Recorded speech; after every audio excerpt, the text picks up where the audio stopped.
ପରିପ୍ରେକ୍ଷୀରେ ବି ଆମେ ଓଡିଆ ବୋଲି ନିଜକୁ ଗର୍ବ କରୁ ବା ଏଇ ଦିନଟି ଆମେ ଖୋଜୁ ଯେ କାହିଁକି ଆମେ ଗର୍ବ କରିବା। ବାକି 364 ଦିନ ଆମେ ଖୋଜୁ ନାହିଁ କାହିଁକି ଆମେ ଗର୍ବ କରିବା। ସେଇଟା ଗୋଟେ ବୋଧ ହୁଏ ଦୁଃଖ ଆମ ସମସ୍ତଙ୍କ ଜୀବନରେ ଯେ ଏଇ ଦିନଟି ମନେ ପଡିଲେ ଆମେ କାହିଁକି କାରଣ ଖୋଜିବାକୁ ଚାହୁଁ ଯେ ଆମେ ଓଡିଶା ବୋଲି ବା ଓଡିଶାରେ ଜନ୍ମ ହେଇଛୁ ବୋଲି ବା ଓଡିଆ ଲୋକ ବୋଲି ଗର୍ବ କାହିଁକି କରିବା।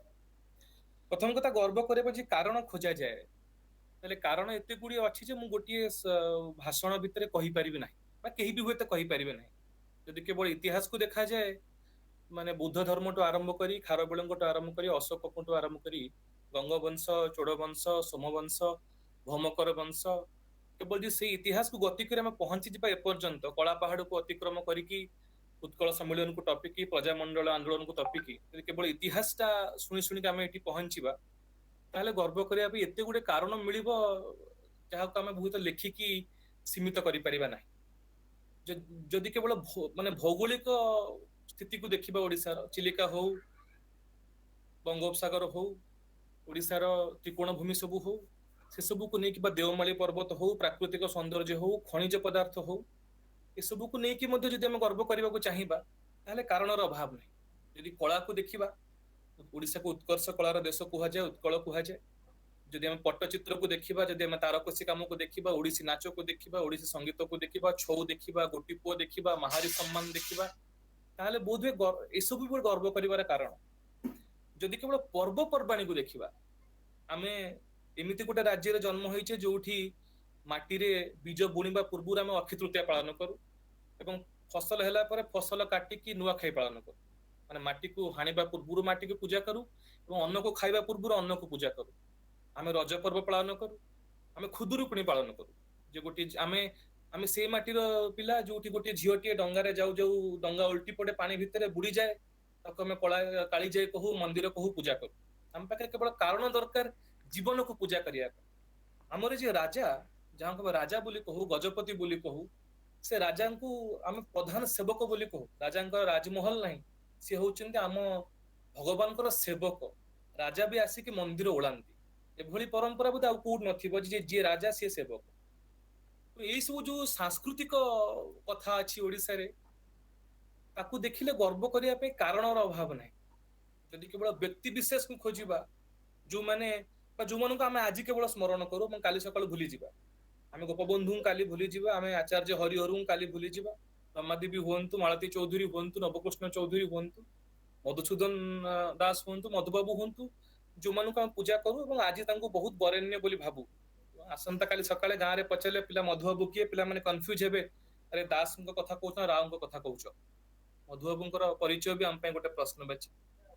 ସେଭଳି ଗୋଟେ ସମୟରେ ଉତ୍କଳ ଦିବସ ଯେବେ ପାଳନ କରାଯାଏ ମତେ ଲାଗେ ବେଳେ ବେଳେ ଏଇଟା ଗୋଟେ ଔପଚାରିକତା ହେଇକି ରହିଯାଇଛି ଏବଂ ବେଳେ ବେଳେ ଏଇଟା ଏଇଥିପାଇଁ ପାଳନ କରାଯାଉଛି କାରଣ ଏଇଟା ସରକାରୀ ମାନଚିତ୍ରରେ ଲେଖା ହେଇଛି ଯେ ଏଇଟା ଗୋଟେ ଅବଜରଭେସନ ଡେ, ଏଇଟା ପାଳନ କରିବା କଥା। ସେଥିପାଇଁ ମୋ ବୋଉ ଗୋଟେ ସ୍କୁଲରେ ଶିକ୍ଷୟିତ୍ରୀ, ସେ ବୋଉ ମୋ ବୋଉ ସକାଳୁ 8ଟା ବେଳେ ସ୍କୁଲ ଯାଇଛି ଆଜି କାରଣ ସେ ଗୋଟେ ଫଟୋ ଉଠେଇ ପଠେଇବ ଡିଆଇ ଅଫିସକୁ ଆମେ ଉତ୍କଳ ଦିବସ ପାଳନ କଲୁ, ଗୋଟେ ପ୍ରମାଣ ରହିଲା। ମୋ ଜାଣିବାରେ ସେଇ ପ୍ରମାଣିକତା ଭିତରୁ ଯୋଉ ଯାଏ ଉତ୍କଳ ଦିବସ ବାହାରି ନ ଆସିଛି, ଆମ ମାନଙ୍କର ଅସ୍ମିତା ତା ଭିତରୁ ବାହାରି ନ ଆସିଛି, ଆମେ ଏଇଥିପାଇଁ କେବଳ ଗର୍ବ କରୁନୁ ଯେ ମୁଁ ଓଡିଆ ବୋଲି ଏବଂ ଏଥିପାଇଁ କାରଣ ଖୋଜିବା ବନ୍ଦ କରିନୁ ଯେ ମୁଁ କାହିଁକି ଗର୍ବ କରିବି, ସେ ଯାଏ ଆମେ ଆମର ପରିଚୟ ଗୋଟେ ସଙ୍କଟ ଭିତରେ ଅଛି। ଓଡିଶା ସେମିତି ଗୋଟେ ରାଜ୍ୟ ନୁହଁ ଯୋଉଠି ଆମେ ବା ଯାହାର ଗଠନ ଏଇଥିପାଇଁ ହେଲା ଯେ ତାର ଗୋଟେ ଭୌଗୋଳିକ ସୀମା ଅଛି। ପ୍ରଥମ ରାଜ୍ୟ ଯେ ଭାଷା ଭିତ୍ତିକ ରାଜ୍ୟ ଗଠନ ହେଲା। ଯଦି କେବଳ ରାଜ୍ୟ ଗଠନକୁ ଚାଲିଯିବା ଆମେ କେମିତି ରାଜ୍ୟ ଗଠନ ହେଲା, କେମିତି ଗଡଜାତର ମିଶ୍ରଣ ହେଲା, ତା ଭିତରେ ଆମର ମହାମନିଷ ମାନଙ୍କର ଅବଦାନ କଣ, ଯଦି ଆମେ କେବଳ ଖୋଜିବା ଯେ ସେଇ ଲୋକମାନେ ଯୋଉମାନେ ଓଡିଶାକୁ ମହାନ କରିବାରେ ସେମାନଙ୍କର ବଳିଦାନ ଦେଇଛନ୍ତି, ଯଦି କେବଳ ଖାରବେଳଙ୍କ କାହାଣୀ ପଢିବା, ଯଦି କେବଳ ଅଶୋକଙ୍କ କଥା ଶୁଣିବା ଅଶୋକ ଓଡିଶା କାହିଁକି ଆସିଲେ ଏବଂ କେମିତି ଓଡିଶାରୁ ଫେରିଗଲେ, ଯଦି କେବଳ ନୌବାଣିଜ୍ୟ କଥା କହିବା ଯେ ଆଗରୁ ଆମେ ଆମେ ଆଜି ବାଲିଯାତ୍ରା ପାଳନ କରୁ ସେଟା ଗୋଟେ ପର୍ବ ହେଇଯାଇଛି, 7 ଦିନିଆ ପର୍ବ। ଆମେ ବାଲିଯାତ୍ରା କଲେ ଏଇଆ ବୁଝୁ ଯେ କିଛି ଲୋକ ଓଡିଶାରୁ ଯାଉଥିଲେ ଡଙ୍ଗା ଗୋଟେ ନେଇକି, କିଛି ମସଲା ବିକୁଥିଲେ, କିଛି ଲୁଗାପଟା କିଣିକି ଚାଲି ଆସୁଥିଲେ। କିନ୍ତୁ ଆମେ ଭୁଲି ଯାଉ ଯେ ଯୋଉମାନେ ଡଙ୍ଗାରେ ଯାଉଥିଲେ ସେମାନଙ୍କର ଅବଦାନ କଣ ମାଲେସିଆରେ, କମ୍ବୋଡିଆରେ, ଜାଭା, ସୁମାତ୍ରା, ବାଲିରେ। ଆମେ ଭୁଲି ଯାଉ ଯେ କମ୍ବୋଡିଆରେ ବି ଓଡିଆ ଆର୍କିଟେକ୍ଚର ଅଛି, କମ୍ବୋଡିଆରେ ବି ଓଡିଆ ସଂସ୍କୃତିର ମନ୍ଦିର ଅଛି ଏବଂ ସେମାନଙ୍କର ସଂସ୍କୃତି ସେମାନଙ୍କର ଜୀବନକୁ ଆମେ ପ୍ରଭାବିତ କରିଛୁ। କେବଳ ଗୋଟେ ରାଜ୍ୟର ନୁହଁ, ଗୋଟେ ମହାଦେଶର ଅନେକ ଦେଶର ଜୀବିକା ଏବଂ ଜୀବନ ଆମ ଦ୍ୱାରା ପ୍ରଭାବିତ ହେଇଛି। ସେସବୁ ଅବଦାନ ଭୁଲିଯାଉ ଏବଂ ବାଲିଯାତ୍ରା ପାଳନ ବେଳେ ଆମେ ସେସବୁର କୌଣସି ଆଲୋଚନା ବି କରାଯାଏ ନାହିଁ। ଆମେ ଏଇଆ କହୁ ଯେ ଆମେ ଗୋଟେ ଡଙ୍ଗାରେ ଯାଉଥିଲେ ଏବଂ କିଛି ଜିନିଷ ବିକିକି ଫେରି ଆସୁଥିଲେ। ବାଲିଯାତ୍ରା ସେଇ ବାଣିଜ୍ୟର ପ୍ରତୀକ ନୁହଁ, ବାଲିଯାତ୍ରା ଗୋଟେ ସାଂସ୍କୃତିକ ଯୁଦ୍ଧର ପ୍ରତୀକ। ତେବେ ଏସବୁ ମାନେ ବହୁତ ଛୋଟ ଛୋଟ କଥା, କାରଣ ମୁଁ ଏଇଆ କହିବାକୁ ଚାହୁଁନି ଯେ ଆମେ କାହିଁକି ଗର୍ବିତ। ଆମେ ସେ ସମୟରେ ଅଛେ ଯୋଉ ସମୟରେ ଏ କାରଣ ଗୁଡା ଖୋଜିବାର ଆବଶ୍ୟକତା ନାହିଁ। 70 ବର୍ଷ ତଳରୁ ରାଜ୍ୟ ଗଠିତ ହେଇଛି ଏବଂ ନିଜର ଅସ୍ମିତାକୁ ଆମେ ପ୍ରତିପାଦିତ କରିଛେ ଅନେକ ଜାଗାରେ। ବର୍ତ୍ତମାନ କଥା ହେଲା ଆଜିର ପରିପ୍ରେକ୍ଷୀରେ 2021 ମସିହାରେ ଉତ୍କଳ ଦିବସ ଯେ ପାଳନ କରୁଛୁ ବା ଦେବେ କହିଲେ କି କିଛି ପିଲା ଗୋଟେ ଜାଗାରେ ପଢୁଛନ୍ତି, ସେମାନଙ୍କୁ ଆମେ କଣ କହିବାକୁ ଚାହିଁବା ଉତ୍କଳ ଦିବସ ପରିପ୍ରେକ୍ଷୀରେ? କଣ ପାଇଁ ଆମେ ଆଜି ସ୍ମରଣ କରୁଛେ ମଧୁବାବୁଙ୍କୁ ବା ଗୋପବନ୍ଧୁଙ୍କୁ? ସେମାନେ ଯୋଉ ମହାନ କାମ କରିଛନ୍ତି ସେ ବିଷୟରେ ମୁଁ କହିବି ନାହିଁ। ମୋ ଜାଣିବାରେ ସେମାନଙ୍କ ଭିତରେ ଆମ ଭିତରେ ଗୋଟିଏ ତଫାତ୍, ଯେ ସେମାନେ ତାଙ୍କ ସମୟରେ ଯୋଉ ଅଭାବ ଅସୁବିଧାକୁ ଦେଖିଲେ, ସେମାନେ ସେ ସବୁକୁ ଦେଖିକି ଚୁପ୍ ବସିଲେ ନାହିଁ। ମଧୁବାବୁ ଦେଖିଲେ ଯେ ଓଡିଶା ବୋଲି ଗୋଟେ ରାଜ୍ୟ ନାହିଁ, ସଢେଇ କଳା ଅଛି, ଖରସୁଆଁ ଅଛି, ଗଡଜାତ ଅଛି, ପ୍ରୋଭିନ୍ସ ଅଛି, ଏବଂ ସେ ସେଠି ଚୁପ୍ ବସିଲେ ନାହିଁ। ଆମେ କିନ୍ତୁ ଦେଖୁଛେ ଯେ ଆନ୍ଧ୍ରପ୍ରଦେଶରୁ କିଛି ଲୋକ ଆସି ଗୋଟେ ଓଡିଶାର ଗୋଟେ ଗାଁ ଭିତରେ ଭୋଟର କାର୍ଡ ବାଣ୍ଟି ଦେଇ ପଳଉଛନ୍ତି, ଆମେ ଚୁପ୍ ବସି ଯାଉଛେ। ବୋଧହୁଏ ଆମ ନୀରବତା ହିଁ ଆମ ମାନଙ୍କର ଅପାରଗତା। ସେମାନେ ସେ ସମୟରେ ଚୁପ୍ ବସିଥିଲେ। ହୁଏତ ତୁଳସୀ ମୁଣ୍ଡା ତାଙ୍କ ସମୟରେ ପିଲାବେଳେ ସେ ଗୋଟେ ଚାଇଲ୍ଡ ଲେବର ଥିଲେ। ଯେବେ ସେ ବଡ ହେଲେ ଏବଂ ସେ ଜାଣିଲେ ଯେ ଚାଇଲ୍ଡ ଲେବର କେତେ ଗୋଟେ ଅସୁବିଧାର କାରଣ, ସେ ଗୋଟେ ସ୍କୁଲ ତିଆରି କଲେ ଏବଂ ସେ ଚାହିଁଲେ ଯେ ତାଙ୍କ ଅଞ୍ଚଳ କେହି ପିଲା ଆଉ ଚାଇଲ୍ଡ ଲେବର ନ ହୁଅନ୍ତୁ। ତ ସିଏ ଯୋଉ ସମସ୍ୟାକୁ ଭୋଗିକି ଆସିଲେ, ସେ ସମସ୍ୟାକୁ ସେ ଦୂର କରିବା ପାଇଁ ଚାହିଁଲେ। ପ୍ରକାଶ ରାଓଙ୍କ କଥା କହିଲେ, ଯିଏ ଚାହା ବିକୁଥିଲେ ଏଇଥିପାଇଁ ଚାହା ବିକୁଥିଲେ ଯେ ସିଏ କିଛି ପିଲାଙ୍କୁ ପାଠ ପଢେଇବେ, ଯଦି ସିଏ ପାଠ ପଢିନଥିଲେ। କମଳା ପୂଜାରୀଙ୍କ କଥା କହିଲେ, ଯିଏ ଗୋଟେ ଆଦିବାସୀ ଅଞ୍ଚଳର ମହିଳା ଏବଂ ସିଏ ଚିନ୍ତା କଲେ ଯେ ମୁଁ ଯୋଉ ଅଞ୍ଚଳରେ ରହୁଛି ଏଠି ଚାଷବାସ ବଞ୍ଚି ରହିବା ନିହାତି ଆବଶ୍ୟକ, ସେଥିପାଇଁ ସେ ଧାନକୁ ସଂରକ୍ଷିତ କଲେ। ଆମେ କେବଳ ସେମାନଙ୍କ କାହାଣୀ କହୁ ଏବଂ ବେଳେ ବେଳେ ସେମାନଙ୍କ କାହାଣୀକୁ ନେଇକି ଗର୍ବ କରୁ ଯେ ହଁ ଆମେ ସେଇ ରାଜ୍ୟର ଲୋକ ଯୋଉଠି ମଧୁବାବୁ ଥିଲେ। କିନ୍ତୁ ସେ କାହାଣୀରୁ କଣ ଶିଖୁ ବା ସେ କାହାଣୀକୁ ନେଇକି ଆମ ଜୀବନରେ ଆମେ କଣ ପ୍ରୟୋଗ କରିଛେ? ମୁଁ ଧନ୍ୟବାଦ ଦେବି ଇଣ୍ଟେଲେକ୍ଟକୁ, ସେମାନେ କୋଭିଡ ସମୟରେ କିଛି ପିଲାଙ୍କୁ ପାଠ ପଢିବାକୁ ଚାହିଁଛନ୍ତି। ସେମାନେ ଗୋଟେ ଅସୁବିଧା ଦେଖିଲେ ଯେ ଗୋଟେ ଅସୁବିଧା ଅଛି, ପିଲାମାନେ ପାଠ ପଢି ପାରୁନାହାନ୍ତି ଏବଂ ତାର ସମାଧାନ କଣ? ଯଦି ଗୋଟେ ସାଧାରଣ ମଣିଷକୁ ବି ଧରିକି ଆମେ ପ୍ରଶ୍ନ ପଚାରିଦବା ଆମ ଗାଁରେ, ଆରେ କଣ ଓଡିଶାର ଅସୁବିଧା, ସେ ଆପଣଙ୍କୁ 2000 ଅସୁବିଧା ଗଣେଇ ଦେବେ। ମାନେ ଗୋଟେ ନିଶ୍ୱାସରେ ଲାଇଟ ନାହିଁ, ସ୍କୁଲ ନାହିଁ, ପାଣି ନାହିଁ, କିଛି ନାହିଁ। ସେମାନଙ୍କ କଥା ଉଦ୍ଦେଶ୍ୟ ଓଡିଶାରେ କିଛି ନାହିଁ, ତଥାପି ଉତ୍କଳ ଦିବସରେ ଗର୍ବ ଅନୁଭବ କରନ୍ତି କିଛି ନାହିଁ ରାଜ୍ୟ ଭିତରେ। ଯଦି ପାଲଟା ପ୍ରଶ୍ନ ଆପଣ ପଚାରିବେ ଯେ କିଛି ନାହିଁର ସମାଧାନ ପାଇଁ ତମେ କଣ କରିଛ, ସେଥିର ଉତ୍ତର ବୋଧହୁଏ କୋଉଠି କିଛି ନଥିବ, କେବଳ ଗୋଟେ ସଭାରେ ବସିବା ଛଡା ଏବଂ ଭାଷଣ ଦେବା ଛଡା। ମତେ ଲାଗେ ଏଇଟା ସେଇ ସମୟ ବା ଆଜିର ସମୟ, ସେଇ ସମୟ ଯୋଉଠି ଆମକୁ ଚିନ୍ତା କରିବାକୁ ପଡିବ ଯୁବପିଢି ହିସାବରେ, ଉତ୍ତର ପିଢି ହିସାବରେ, ଯେ ନିଜ ନିଜ ଜାଗାରେ ଯୋଉ ସମସ୍ୟା ଅଛି ତାର ସମାଧାନ ପାଇଁ ଆମେ କଣ କରିପାରିବା। ହାଉ ଟୁ ଗିଭ୍ ବ୍ୟାକ୍, କଣ ଦେଇପାରିବା ଗୋଟେ ରାଜ୍ୟକୁ। ମୋ ନିଜ ଘରେ ବି ଅସୁବିଧା ଅଛି। ମୋ ଭଣଜା ସ୍କୁଲରୁ ଫେରିଲା ପରେ କହେ ମମି ଗିଭ୍ ମି ମିଲ୍କ, ମା କ୍ଷୀର ଦିଅ ବୋଲି ସେ କହିପାରେ ନାହିଁ, ସେ ଇଂରାଜୀରେ କହେ। ଯଦି ମୁଁ ପ୍ରଶ୍ନ ପଚାରିବି ତୁ ବାପା କାହିଁକି ଇଂରାଜୀ କହୁଛୁ, ସେ କହେ ଯେ ଓଡିଆର ଆବଶ୍ୟକତା କଣ, ଓଡିଆରେ ପାଠ ପଢିକି ମୁଁ କୁଆଡେ ଯିବି। ଏ ପ୍ରଶ୍ନର ଉତ୍ତର ଦେବାର ସମୟ ଏବେ, ଯେ ଓଡିଆରେ ସତରେ କଣ ଓଡିଆ ଭାଷାରେ କିଛି ଆବଶ୍ୟକତା ନାହିଁ? ସତରେ କଣ ଆମେ ସମସ୍ତେ ପାଠ ପଢୁ କେବଳ ଚାକିରି ପାଇଁ? ଏଇ ଯୋଉ ଆବଶ୍ୟକତା ଭିତ୍ତିକ ଗୋଟେ ସମାଜ, ଯୋଉଠି ପ୍ରତ୍ୟେକ ସ୍ତରରେ ଆମେ ପ୍ରଶ୍ନ କରୁଛୁ ମୁଁ ଫକୀର ମୋହନଙ୍କୁ କାହିଁକି ଚିହ୍ନିବି? ଫକୀର ମୋହନଙ୍କୁ ଚିହ୍ନିଲେ କଣ ହବ? ମୁଁ କାହିଁକି ଜାଣିବି ମଧୁବାବୁ କଣ କରିଥିଲେ? ମୁଁ କାହିଁକି ଜାଣିବି ଖାରବେଳ କିଏ? ମୁଁ କାହିଁକି ଜାଣିବି ଯେ ପିପିଲି ବୋଲି ଗୋଟେ ଗାଁରେ ଆମେ ଚାନ୍ଦୁଆ ତିଆରି କରୁଛୁ?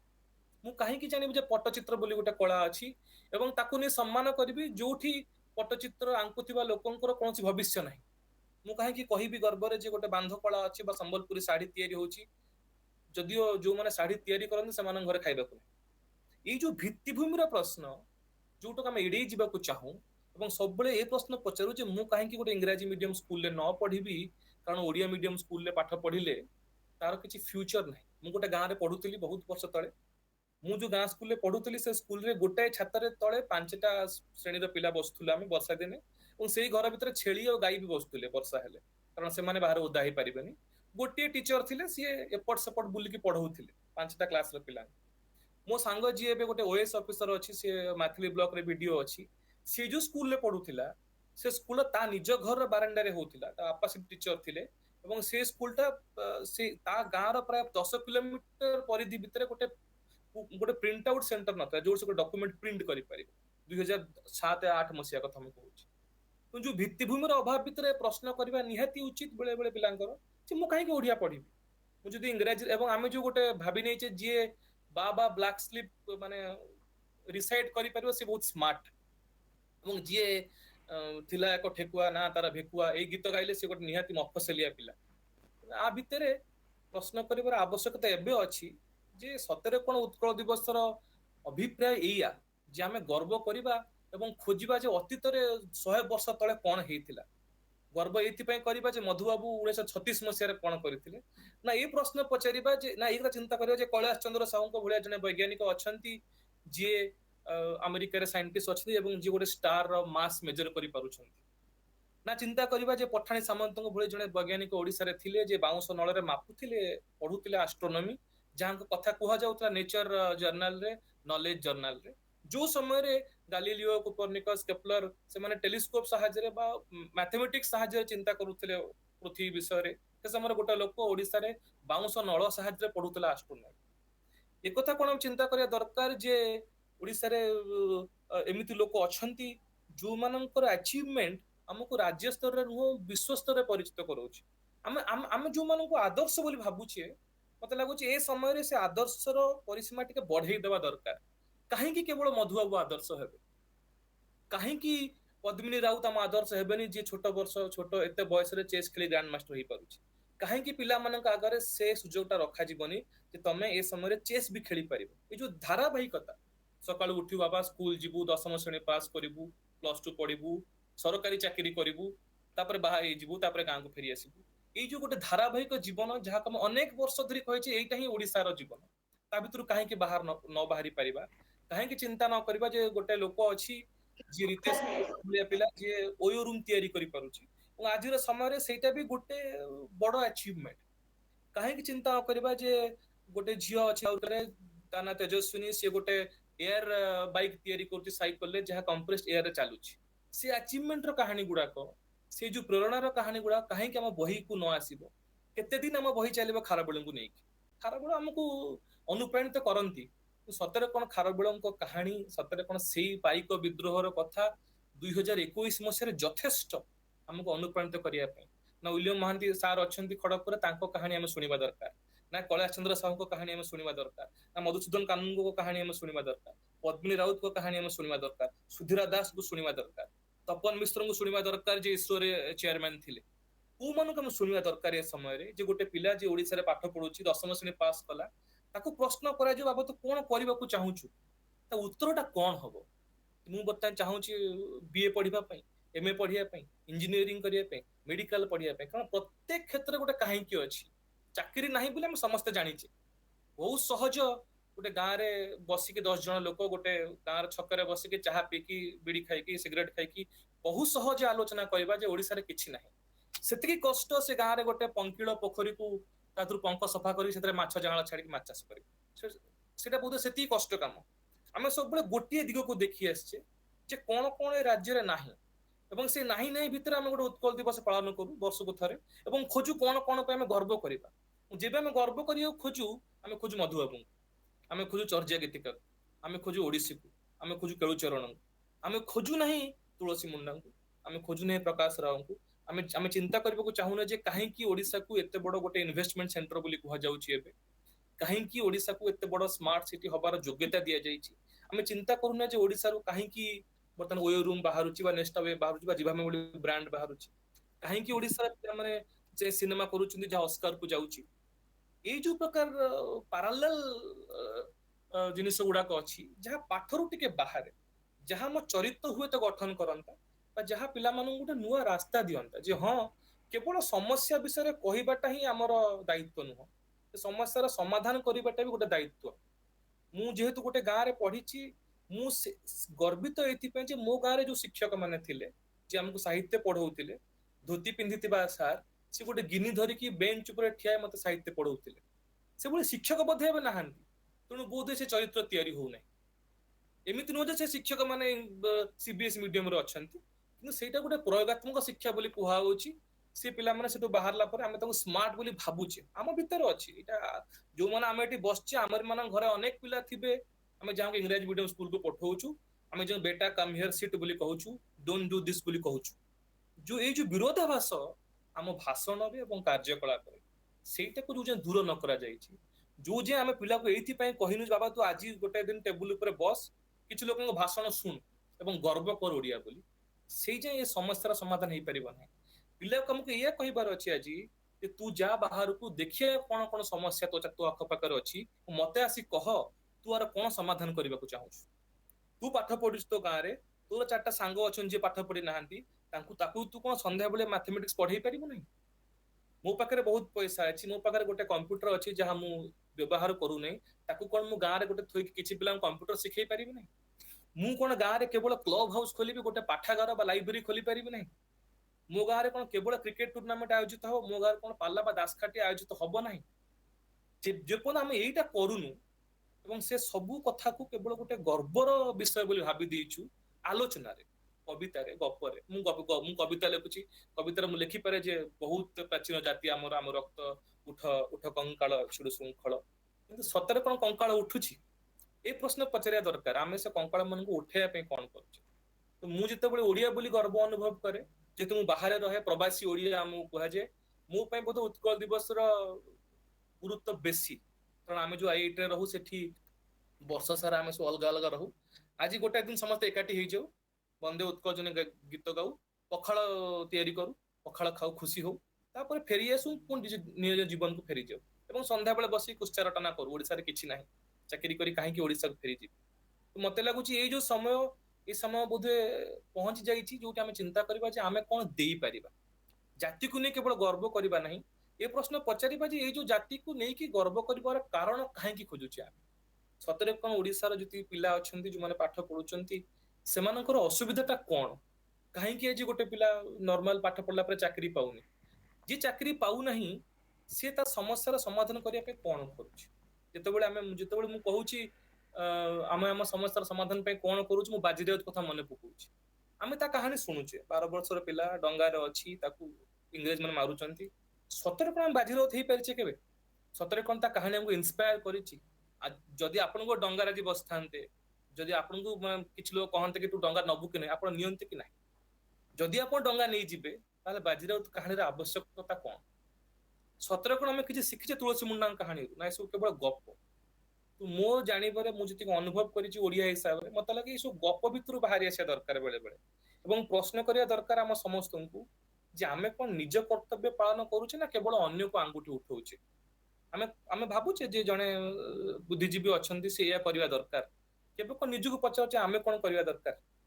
ତେଣୁ ମୁଁ ଉତ୍କଳ ଦିବସରେ ଏତିକି କେବଳ କହିବି ଯେ ଏଇଟା ସେଇ ସମୟ ଯୋଉଟା ଆମକୁ ଶପଥ ନେବାର ଅଛି, ଯେମିତି ଆଗାମୀ କାଲି ଆଉ କେହି ଆଉ କାରଣ ଖୋଜିବେନି ଯେ କାହିଁକି ଆମେ ଉତ୍କଳ ଦିବସରେ ଗର୍ବ ଅନୁଭବ କରିବା, ବରଂ ସମସ୍ତେ ପ୍ରଶ୍ନ ପଚାରିବେ ଯେ ଯେହେତୁ ମୁଁ ଓଡିଆ, ମୋର କଣ ଅବଦାନ ରହିବା ଦରକାର ଏ ଜାତି ପାଇଁ।